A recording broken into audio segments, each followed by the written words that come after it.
eso lo dejas para luego. Baby, hoy sí que me puse yo pa' ti porque así freaky fue que tú me bailaste mismo viendo. You guys see the size of that midget? I think I gotta get the camera.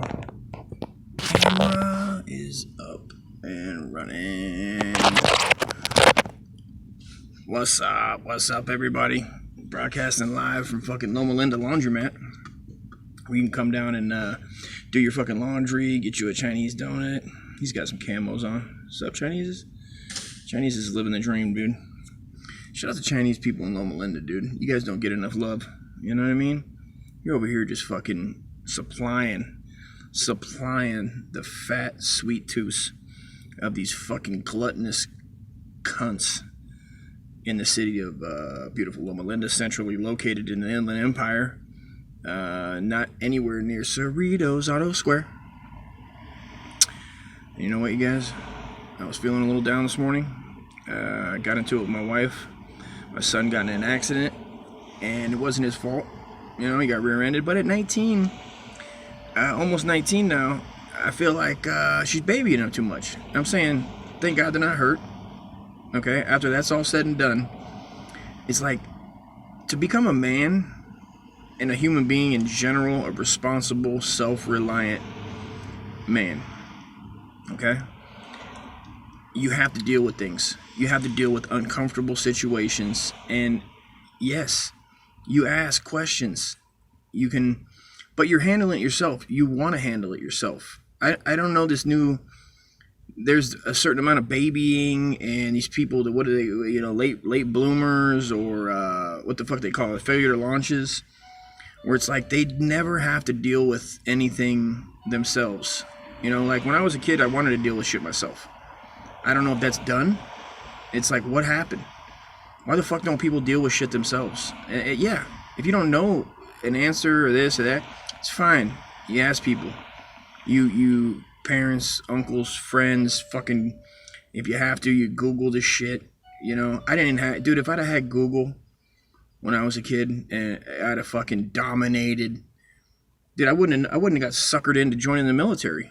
I got suckered into joining the military. My mom's like, I didn't know anything about Pell Grants, and yeah, okay, bad business idea, sure, you know, but what if I wanted to fucking leech off the government for a little bit with that Pell Grant, you know what I mean? Smoke a little more weed, drink a little more beer, try to fuck more hoes than I didn't get, you know, dirty skanks of the desert. You know, what about that? What about that? You know, no, but then again, I understand, because I was on one. I mean, I didn't need jail, but I needed the military, man. I needed it. You know, I needed it to see a bigger picture and be like, oh yeah, there's a reason to be happy when shit ain't going wrong. When shit ain't going wrong, you should be happy. If you're not, you need help. And I don't mean, but I think that's most of, for sure, America, that just doesn't know when they got it good. You know, and it's like, if you're leeching off somebody, you should be the happiest motherfucker on the face of the earth. If you're not getting, if you're not responsible for your housing and your electricity, and it's like, why the fuck, when the fuck did kids, yes, kids are assholes to a point. And it's like, but dude, deep down, they know. They're like, oh, I can be happy. You know, we used to make fun of my daughter when she was like that. We used to just be like, what the fuck? Like, all right, Dev, you don't want to go to fucking Disneyland. We're going to Disneyland. And it's like, oh, gotta act like you don't fucking, like, oh, God, Disneyland. It's like, what? We're not rich. We don't go enough where you could be like that. Where you're like, I don't want to go to the grocery store and just look at shit while mom picks everything out. It's like, you know, you're fucking, you're going somewhere different. You're going somewhere that your parents have fucking worked hard for, and you should be excited for, and they're not excited. And I noticed that with my daughter's generation, you know, with her, and then it just carried over with my son's generation, who's 6 years younger, where it's like, holy shit, dude, what the fuck? Is the propaganda that good, suckling at the teat of social media that good, where you just go, even in your head, you go, this isn't good enough? Like, I just can't be in the moment. And this is what we're doing, dude. This could be fun. You found ways to make shit fun. I know that was my generation. My generation, dude, we'd find ways to have fun out of anything. Long car rides, fucking getting choked, getting beat. You know, me and my brother, dude, we found a way to entertain ourselves. You know, he was 6 years younger than me. Like the same age difference as my daughter and my son. And they were the same age difference we were. And we still, like my mom was chasing me down with the plastic spoon, every utensil, the spatula, you know, waiting for me to get in the shower, chasing me. Dude, she had the funniest face. And me and my brother, like, she'd stick her teeth out, her bottom teeth, and she'd make like a underbite, like a, you know, and it was fucking hilarious. Yeah, you took more of a beating, but at that junction, we didn't have a man in the house, dude. So we knew there was only a certain level of beating that she could get to. And once we got a certain size, it was like, she didn't step it up, like, to the next level. Like, yeah, she threatened to kill us and the normal threats of a parent, but she didn't like hit us with ashtrays, you know, like step it up to the, well, I guess these fucking plastic utensils ain't working. I'm going to have to, you know, start throwing shoes and fucking grab lamps. And of course, that definitely would have stopped me laughing. I'm almost positive, but maybe not. Maybe I took it like a goddamn champ and kept on trucking. I am a pretty sick individual that way, where it's like, even if it's the more hilarious somebody tough thinks they is what they is, because they're strong to the finish. Popeye the Sailor Man. You know, it just makes me like, this guy walked by me this morning. He's probably like 6. He caught me coming out of my garage, and there's nobody in the parking lot. I had to grab my laundry. I put it in there yesterday when I took fucking Brandon. Shout out Brandon's haircut, dude. He hadn't had a haircut in fucking, probably last time did I take him? Oh, I gave him a haircut on Instagram. I gave my man, you can check that years ago. I gave my man that's like basically he's a hobo. He lives in his house like a hobo. And I'm dead, I mean, picture the dirtiest hobo that you know or have witnessed in your neighborhood, and then go, oh, he's my neighbor. You know what I mean? Good, not crazy, like talk to himself, fucking yell at the walls crazy. Just stone cold alcoholic. You know, just pisses in jugs in his own house. He's the only one living there, 1 bedroom. I mean, he's got a nice pad, and it's like, come on, bro. Get your shit together. And I always, you know, I run out of steam on him. I run out of steam of trying to pick him up, of being like, kick him into gear. You know what I mean? Like, hey, dude. Like, I try to get him worked up into, like, if I was a single dude. If I was a single dude and got, sure, you don't get a lot of money, but as far as I can see, he's able, well, saying able body is, the motherfucker has seizures and falls over in AMPMs waiting in the line to buy his natty ice. I mean, I guess that's not technically able body, but if he curbed it just a bit, he could make a couple $100 extra a month doing something, you know, and that would be just to get by. And who knows if you stop killing your brain cells with alcohol and Listerine. And I'm not knocking people that drink, because I drink, you know. I just don't drink Listerine, and I don't wake up with the shakes. And all of us usually have something in us that goes, oh, we should give it a rest. You know what I mean? Give it a break. Give it a break for a little bit. If you're shaky, you should give it a break. You don't just keep beating it into your system until it's like air, or it's like you feel like you're suffocating if you don't have it. You know, nobody should get there with any chemical, you know, anything you put in your, you know, food and anything, dude. Like, I find myself, I'm massively addicted, and I'm trying to break it of fast food. I talk about it a lot, man. There's not too many places you can get $1 something anymore.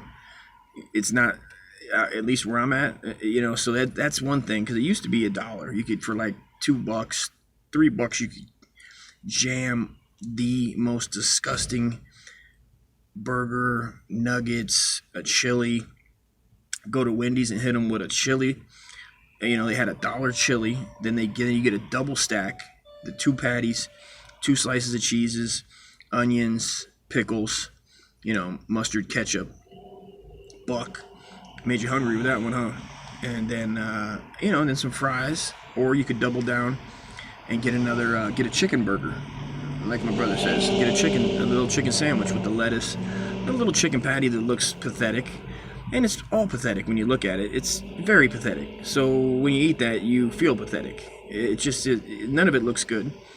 None of it looks good. It just is inside you telling you crave that, you want it like the poison, dude. And it's literally, and it's so hilarious when you think of the Matrix, because you're like, yeah, I'm so tricked. I was so tricked for so long into thinking that was a burger. Like, a burger's not bad for you. The burger is super different when you're making it at your house, and you're not gonna make a burger, I don't think, every day and then eat something else a little bit later, because that thing passes through you so fast. You know, it's like fast food. Like, I don't know why Chinese food goes through you so fast. It doesn't matter what company. I guess it's whatever the poison they're putting in there, the chemicals, the fucking the titty making chemicals that, you know, it's not even a conspiracy. I mean, there's all the testosterone or estrogen and soy and this and that, and then they have this, which I haven't ate yet, that fucking no meat burger. What do they call it, man? Fabulous. No, what do they call it, dude? They used a word. It'd be like it's like saying hilarious. It's like, really, dude? What is it? Incredible? Oh, I can't remember. But they have it at what is it? I think Carl's Jr. has a what is it called? How are you? Has a all no meat. It's like a no meat burger. And I don't know what you call that. I forget what you call that. Invincible, something like that. But it's basically no meat, you know. But what is it? It's gotta have super estrogen and chemicals in it. It doesn't just, you know what I mean. And it's bad enough in America, all the fucking the farms and our the things they're using to feed these animals with, then we just jam in our, and you could imagine, it's like you can only cut corners. You got to cut corners somewhere. And it's like, you're always going to get poison in your food. You just have to accept that there's going to be some weird, when I say poison, I mean, you're going to get other than, it's not how you picture it in your head, I guess, a cow that's just out by itself, like just free to live, free to graze wherever he wants to go. I mean, he's like locked in his own shit for the most part. And, and we're all going to eat it, or you're going to take a break and you're going to say you're a vegetarian or blah, blah, blah. And I get it, because to a point, it's like I take a break from alcohol when I still know I'm not quitting forever. I'll just take a break for a day, 5 days, a week, you know what I mean? And it's no big deal. It's just like a reset. It's kind of like when you do shrooms, when you do a little bit of shrooms, once a year, twice a year, whatever, every 3 months, do it quarterly. You know what I mean? I got no problem with that. I got no problem with doing some shrooms every, so often. Just don't pull my brother and do them 3 times a day at 2, 3, 4, 5 gram level. And think that's not gonna, it's natural, man. It's not gonna do anything. Everything does something, dude. There's always a cause and effect for everything. Every fucking thing. So, I gotta get my laundry started. I gotta stop this. Salute. I'll be back.